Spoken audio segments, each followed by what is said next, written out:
channel, guys. This is primarily a video on union versus join. So the last video that we have gone through, that's basically union and union all.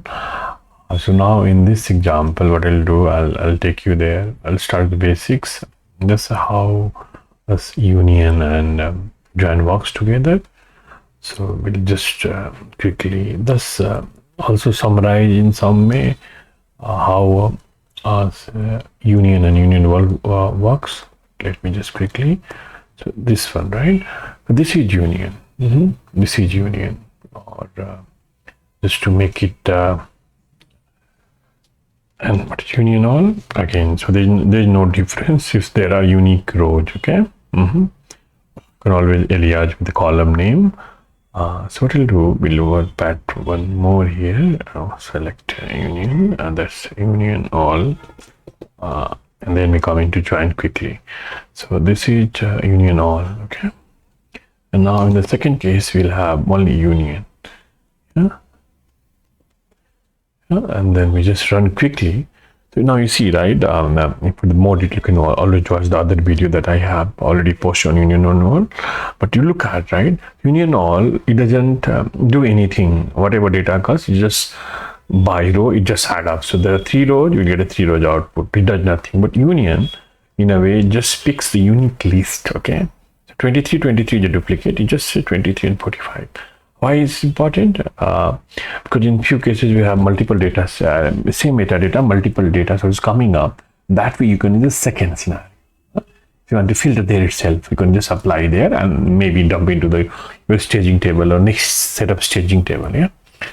So what happens in union all and union is that it's combining the row, right? Or appending the rows. So if there are 3 values, it's giving you how many? Is giving you total 3 rows. Of course, it's a union all. If there's a union, it's not duplicate. Of course, it decides to give also unique. Let me put 72 here. So if there are no duplicates, it will give 3 rows too, right? There's no problem with union. But it has a capacity to filter out your duplicate rows. That's the advantage on this second one. Now, as you know, joins, right? It's very simple. Yeah, so do now. Instead of this, we can just do here add a column, let's say A, put, yeah, and add this one as a B, yeah. So this may not be the detailed example, but just to show you what it does. Okay, now we'll see what error SQL server. So we say okay, but this is not a table. Okay, it's not a table. We agree on that. How do you manipulate it? To manipulate that, what do? You say select star from, then here we can just put a bracket here. Okay, and that is your now table T or T1, make it. Okay, and join again. Similarly, what we'll do, we'll put a bracket here, and we say this is T2. Let me separate it so we know we're talking about join.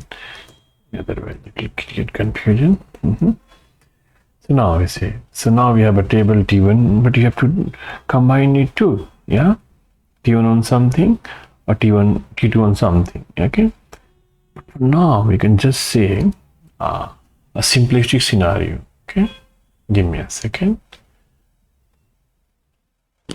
Yeah, so what I was saying, so we can keep something like 1 equal to 1.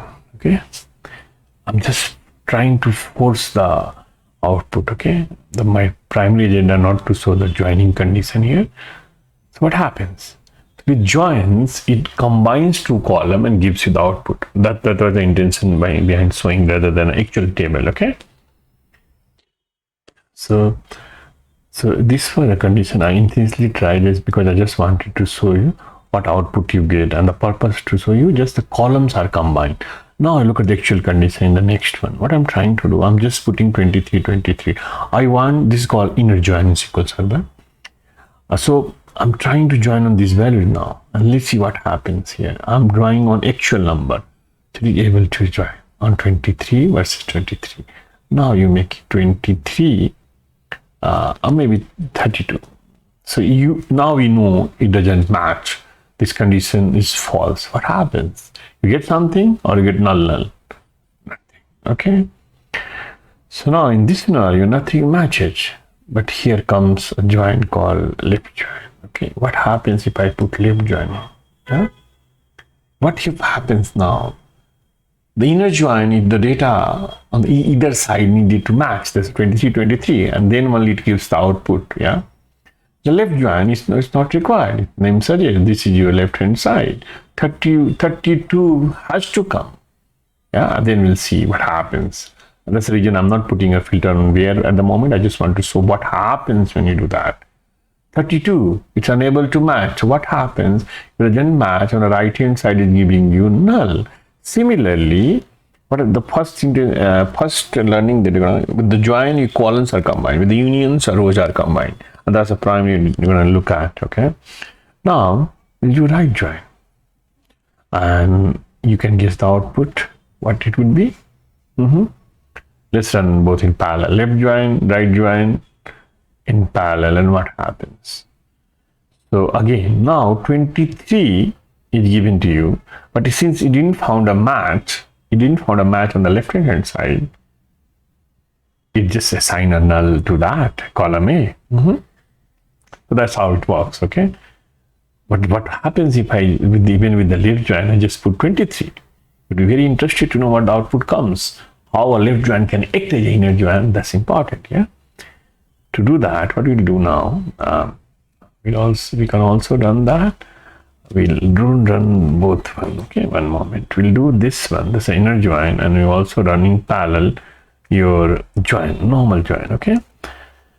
Now the condition matches. There is a condition that matches 23. Now see what happens with the left join and join. That's called inner join. Okay. This is able to give you the same output. Yeah. Now make it interesting. What we'll do now, we will put one more, union all here, one more row, 23, maybe 33, and we'll put one more condition, union all, select 33. Okay. Yeah, and we do the same thing even for the inner join or join. Yeah, we run these two and see what happens. First, now look at this join. So this join normally works fine. 23, 23, it was able to find a match, and this way is showing 23, 23. Yeah, 33 is ignored completely because 33 they were on the left hand side, the table T1, but it was not on the other side. So it was ignored by inner join completely. Yeah. That could be the case, right? What exactly you want from those 2-3 data sets, right? So if you need this output, it's fine. Now here, that's interesting. How left join behaved, yeah? Left join, the name says, everything from the left hand side of this join has to appear in the output, yeah? But how does it appear? That's a different question altogether, yeah? So 23 and 33, left hand side, I have to display. Able to find a match? Fair enough. If unable to find a match, null on the right hand side. That is because we don't have there. Now, how this acts like inner join? If we just say now here where column T2B, yeah, is not null, then essentially it's here. We run again, and that's how it works. Perfect, the same thing.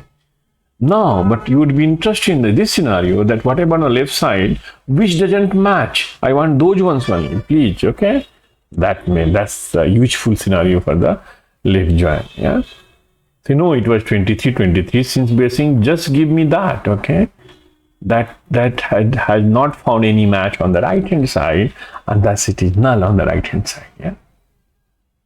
Yeah, so I just play again. I'm saying give me only those, for those records that you're unable to find. Based on what? This condition. You can have composite condition, you can have your set of columns, but that's how largely left join. Similarly, on the right join, if you just toggle it as an out, whatever on the right hand side will be displayed as output if you don't put a filter of where. On the left hand side, right? On the left hand side, you're gonna have the matching records, and if it doesn't match, it will give you the null, but everything from the right side. This is opposite of what the left join does. Hope it was useful to you. Thank you for being here.